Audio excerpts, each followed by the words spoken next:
Teenage వయసులోనే మొదటి సినిమాతోనే ఇండస్ట్రీ హిట్ కొట్టిన కుర్రాడు. అందగాడు, చార్మింగ్ పర్సనాలిటీ, నటనలో తిరుగులేని ప్రతిభ.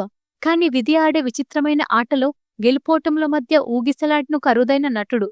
జై సినిమా చూసి ఈ కుర్రాడు టాలీవుడ్ తదుపరి సూపర్ స్టార్ అని అందరూ అనుకున్నారు. కానీ ఆయన గ్రాఫ్ అనూహ్యంగా మారింది. హీరోగా, సెకండ్ లీడ్ గా నెగిటివ్ షేడ్స్ ఉన్న క్యారెక్టర్లలో బిగ్ బాస్ హౌస్ లో కంటెస్టెంట్ గా, ఆ తర్వాత అదే బిగ్ బాస్ ప్రపంచానికి అగ్ని పరీక్ష పెట్టి జడ్జిగా శాసించే స్థాయికి ఎదిగిన నవదీప్ అసలు కథేంది? అయితే నవదీప్ పేరు వినగానే అందరికీ గుర్తొచ్చే ఇంకో ప్రశ్న, 40 ఏళ్లు దాటుతున్నా ఆయన ఎందుకు పెళ్లి చేసుకోవడం లేదు? ఆయన లైఫ్ లో ఉన్న రూమర్స్ రిలేషన్స్ ఏంటి? ఆ ప్రేమ కథల కథ ఏంటి? అసలు పెళ్లి వద్దని ఎందుకు ఫిక్స్ అయ్యాడు? నవదీప్ అసలు పూర్తి పేరేంటి? ఆయన కుటుంబ నేపథ్యం ఏంటి? తొలి సినిమాతోనే బ్లాక్ బస్టర్ కొట్టినా ఆ తర్వాత ఆయన పడిన కష్టాలు, కెరీర్లో ఎదురైన ఒడిదుడుగులేంటి? బిగ్ బాస్ అగ్ని పరీక్ష జడ్జిమెంట్ లో ఆయన సృష్టించిన సీన్ ఏంటి? ఇంకా నవదీప్ కి ఎన్ని కోట్ల ఆస్తులున్నాయి? ఒక్కొక్క సినిమాకు ఎంత రెమ్యునరేషన్ తీసుకుంటారు? సో ఇవన్నీ విషయాలు డీటెయిల్ గా తెలుసుకుందాం. సో వీడియో చాలా ఇంట్రెస్టింగ్ గా ఉండబోతోంది. స్కిప్ చేయకుండా చివరి వరకు చూడండి. Welcome to interesting facts Telugu. Navdeep పూర్తి పేరు నవదీప్ పల్లపోలు. ఈయన 1986 జనవరి 26న తెలంగాణలోని హైదరాబాద్ నగరంలో జన్మించారు. నవదీప్ తండ్రి రామారావు పల్లపోలు గారు. ఆయన సిఆర్పిఎఫ్ మిలిటరీ నేపథ్యం ఉన్న కుటుంబానికి చెందినవారు. ఆ తర్వాత బిజినెస్ వైపు అడుగులు వేశారు. తండ్రి మాధవి గారు, అలాగే ఒక సోదరి దీప్తి ఉన్నారు. నవదీప్ కుటుంబం మొదటి నుంచి చాలా క్రమశిక్షణ, ఆధునిక భావాలున్న వాతావరణంలో పెరిగాడు. హైదరాబాద్లోని సికింద్రాబాద్ ఆర్మీ పబ్లిక్ స్కూల్లో నవదీప్ ప్రాథమిక విద్య సాగింది. తండ్రి మిలిటరీ బ్యాక్గ్రౌండ్ కావడంతో చిన్నప్పటి నుండే నవదీప్లో క్రమశిక్షణతో పాటు ఎవరితోనైనా సులభంగా కలిసిపోయే తత్వం, స్పోర్టివ్నెస్ అలవడ్డాయి. స్కూల్ రోజుల్లోనే నవదీప్కి క్రీడల పట్ల, ముఖ్యంగా motor bikes and adventure sports పట్ల అమితమైన ఆసక్తి ఉండేది. నటన వైపు రావాలనే ఆలోచన చిన్నతనంలో లేకపోయినా ఆయన హుందాగా ఉండే పర్సనాలిటీ, మంచి హైట్ అందర్నీ ఆకర్షించేది. నవదీప్ ఇంటర్మీడియట్ చదువుతున్న రోజుల్లోనే తేజ గారు కొత్త నటీనటులతో ఒక స్పోర్ట్స్ అండ్ డ్రామా నేపథ్యమున్న సినిమా చేయాలని ఆడిషన్స్ నిర్వహించారు. అప్పటికే తేజ గారు చిత్రం, నువ్వు నేను, జయం వంటి ఇండస్ట్రీ హిట్లతో ట్రెండ్ సెట్టర్గా ఉన్నారు. నవదీప్ ఫోటో చూసిన తేజ ఆయనను కథానాయకుడిగా ఎంపిక చేశారు. అలా 2004లో జై సినిమా ద్వారా నవదీప్ వెండితెరకు పరిచయమయ్యారు. తొలి సినిమాతోనే బాక్సర్గా, పవర్ఫుల్ యంగ్ కుర్రాడిగా నవదీప్ చేసిన నటనకు కోట్లాది మంది అభిమానులయ్యారు. సినిమా బాక్సాఫీస్ వద్ద ఘన విజయం సాధించింది. మొదటి సినిమా సూపర్ హిట్ అవ్వడంతో నవదీప్ వెనక్కి తిరిగి చూసుకోలేదు. తమిళ్లో ఆర్యన్ సినిమా చేశాడు. తర్వాత తెలుగులో అర్థం చేసుకునే మనసు, గౌతమ్ ఎస్ఎస్సి వంటి సినిమాలు నవదీప్ ఇమేజ్ను పెంచాయి. తర్వాత దర్శకుడు కృష్ణవంశీ తెరకెక్కించిన చందమామ సినిమా నవదీప్ కెరీర్లోనే ఒక మైలురాయిగా నిలిచింది. సోలో హీరోగా మంచి విజయాన్ని అందుకుంటున్న సమయంలోనే నవదీప్కి వరుస ఫ్లాపులు ఎదురయ్యాయి. చాలా మంది హీరోలు ఫ్లాపులు రాగానే కేవలం హీరోగా మాత్రమే చేస్తామని పట్టుబడతారు. కానీ నవదీప్ అక్కడ పూర్తి విభిన్నమైన నిర్ణయం తీసుకున్నారు.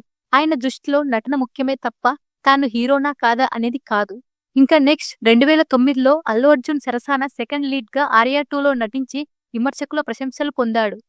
ఇంకా తర్వాత ఎన్టీఆర్ బాదుషాలో నెగిటివ్ టచ్ ఉన్న పాత్ర, సోగ్గాడే చిన్నినాయన, రామ్ చరణ్ ధ్రువ, అల్లు అర్జున్ అలా వైకుంఠపురంలో వంటి పెద్ద సినిమాల్లో విభిన్నమైన క్యారెక్టర్లు చేస్తూ పోయాడు. ఇంకా తమిళ్లోనూ సూర్య నటించిన అయాన్ అంటే వీడొక్కడే వంటి తమిళ్ బ్లాక్ బస్టర్లోనూ కీలక పాత్రలో మెరిశాడు. అయితే ఎంత కష్టపడినా సోలో హీరోగా మళ్ళీ సోలో హిట్ పడకపోవడం ఆయనను కొత్త దారుల వైపు నడిపించింది. ఇక నవదీప్ అనగానే సోషల్ మీడియాలో, ఇండస్ట్రీలో అందరినీ వేధించే ఒకే ఒక్క ప్రశ్న, నవదీప్ ఇప్పటి వరకు ఎందుకు పెళ్లి చేసుకోలేదు? మోస్ట్ ఎలిజిబుల్ బ్యాచులర్ గా ఉన్న నవదీప్ పై కెరీర్ ప్రారంభం నుండి ఎన్నో ప్రేమ కథలు, రూమర్లు వచ్చాయి. టాలీవుడ్, కాలీవుడ్ లో కొంతమంది హీరోయిన్లతో ఆయన డేటింగ్ లో ఉన్నారంటూ మీడియాలో గాసిప్స్ వినిపించాయి. కానీ ఏ విషయాన్ని నవదీప్ అఫీషియల్ గా కన్ఫర్మ్ చేయలేదు. కొన్నిటిని చాలా లైట్ గా, సరదాగా కొట్టిపారేశారు.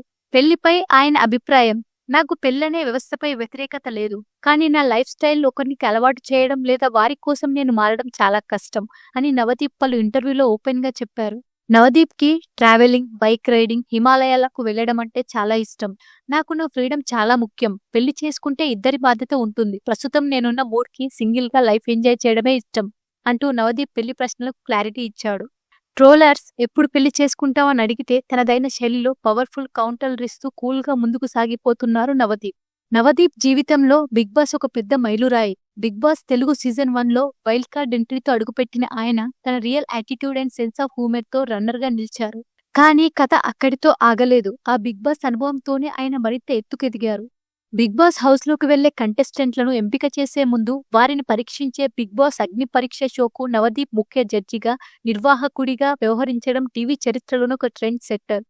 బిగ్ బాస్ హౌస్‌లోకి వెళ్లే అర్హత ఎవరికుంది? ఎవరు డ్రామా ఆడుతున్నారు? ఎవరు నిజాయితీగా ఉన్నారు? అని అభ్యర్థులను నిలదీస్తూ ఆయన వేసే ప్రశ్నలు, ఇచ్చే జడ్జిమెంట్లు అగ్ని పరీక్షలోనే హైలైట్‌గా నిలిచాయి. ఒకప్పుడు కంటెస్టెంట్‌గా వెళ్లిన వ్యక్తి ఈ రోజు కంటెస్టెంట్లకు మార్కులు వేసే జడ్జి స్థాయిలో నిలబడ్డం నవదీప్ సాధించిన అతిపెద్ద విజయం. 2 దశాబ్దాలుగా ఇండస్ట్రీలో కొనసాగుతున్న నవదీప్ ఆర్థికంగా చాలా ప్లాన్డ్‌గా ఉన్నాడు. ఇంకా నవదీప్ రెమ్యునరేషన్ చూసుకుంటే సినిమాలు, వెబ్ సిరీస్లు, అగ్ని పరీక్ష వంటి షోల జడ్జిమెంట్, బ్రాండ్ ప్రమోషన్ల ద్వారా నవదీప్ ఒక్కో ప్రాజెక్టుకు 50 లక్షల నుండి 1,50,00,000 వరకు తీసుకుంటారని ఇండస్ట్రీ టాక్. ఇంకా బిజినెస్ పరంగా చూసుకుంటే event managements, real estate investment ద్వారా మంచి రాబడిని పొందుతున్నారు. ఇంకా ఆయన ఆస్తుల విషయాలు చూసుకుంటే హైదరాబాద్లోని జూబ్లీ హిల్స్ ప్రాంతంలో నివాసంతో పాటు ఖరీదైన స్పోర్ట్స్ బైక్, లగ్జరీ కారు ఆయన సొంతం. నవదీప్ నీకర్ ఆస్తులలో దాదాపు 25 కోట్ల నుంచి 40 కోట్ల వరకు ఉంటుందని ఇండస్ట్రీ టాక్.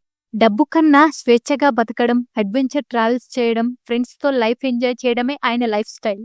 చూసారుగా ఫ్రెండ్స్ నవదీప్ బయోగ్రఫీ. హీరోగా ఎంట్రీ ఇచ్చి ఫ్లాపులు వచ్చిన కుంగిపోకుండా క్యారెక్టర్ ఆర్టిస్టుగా, విలన్గా, బిగ్ బాస్ అగ్ని పరీక్ష జడ్జిగా, సక్సెస్ఫుల్ బిజినెస్ మ్యాన్గా తనను తాను నిరూపించుకున్న నవదీప్ ప్రయాణం నిజంగా ఒక స్ఫూర్తిదాయకం. ఇమేజ్ చట్రంలో చిక్కుకోకుండా, పెళ్లి ఒత్తిళ్లకు తలొగ్గకుండా తన మనసుకు నచ్చినట్లు బ్రతుకుతున్న నవదీప్ యాటిట్యూడ్ మీకెలా అనిపిస్తుంది? నవదీప్ పెళ్లి నిర్ణయంపై మీ అభిప్రాయం ఏంటి? ఆయన సినిమాల్లో మీకు బాగా నచ్చిన సినిమా ఏది? కింద కమెంట్ బాక్స్లో చెప్పండి. ఈ వీడియో నచ్చితే లైక్ చేయండి, షేర్ చేయండి. మరిన్ని ఇంట్రెస్టింగ్ బయోగ్రఫీస్ కోసం మా ఛానల్ని సబ్స్క్రైబ్ చేసుకోండి. Thank you for watching.